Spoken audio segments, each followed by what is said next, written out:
এই মুরব্বী নীল শার্ট, ঝগড়া করে শুধু মানুষটা।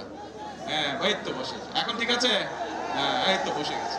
শুনতে হবে তো, চিৎকার করলে কথা বললে লাভ নাই তো, চিৎকার করলে হবে না, আস্তে ধীরে সুস্থে ঠান্ডা হতে হবে। চিৎকার করলে কথা বললে লাভ নাই তো, চিৎকার করলে হবে না, আস্তে ধীরে সুস্থে ঠান্ডা হতে হবে। চাঁদপুর কেন যাচ্ছে?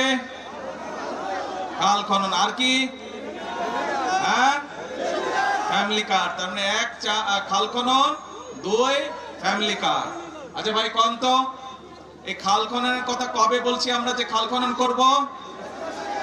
নির্বাচনের আগে। ফ্যামিলি কার্ড মা বোনদের হাতে সারা বাংলাদেশে 4 কোটি পরিবার আছে এবং প্রত্যেক পরিবারের হাতে ধীরে ধীরে আমরা ফ্যামিলি কার্ড পৌঁছাবো। এই কথাটি কবে বলছিলাম? আচ্ছা, কবে? নির্বাচনের আগে। আরো তো আছে, কৃষক কার্ডের কথা বলছিলাম, মনে আছে? কৃষক কার্ড কি দেওয়ার কাজ শুরু করেছে?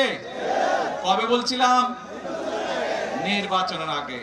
তারপরে এখানে আসার সময় দেখলাম বিভিন্ন মসজিদ মাদ্রাসার ইমাম সাহেবদের, খতিব সাহেবদেরকে, তাদের ব্যাপারে একটা কথা বলছিলাম। বলেন তো কি বলছিলাম? আমরা বলছিলাম তাদেরকে আমরা সম্মানের ব্যবস্থা করব। সেই কাজও আমরা কি শুরু করেছি?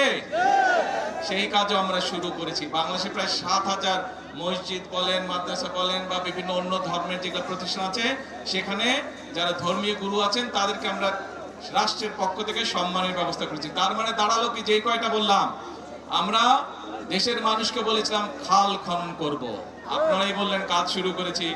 দেশের মানুষকে আমরা বলেছিলাম আমরা মা বোনদের হাতে ফ্যামিলি কার্ড পৌঁছে দেব, সেটাও তো শুরু হয়েছে নাকি?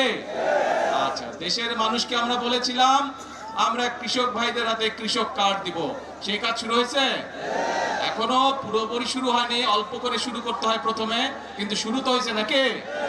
আচ্ছা, তারপরে দেশের মানুষকে বলেছিলাম যে ইমাম সাহেব সহ যারা আছে তাদেরকে আমরা সম্মানের ব্যবস্থা করবো, শুরু হয়েছে? দেখেন, আপনারাই বললেন সকলে শুনেছে। এরকম আরো কিছু কথা বলছিলাম।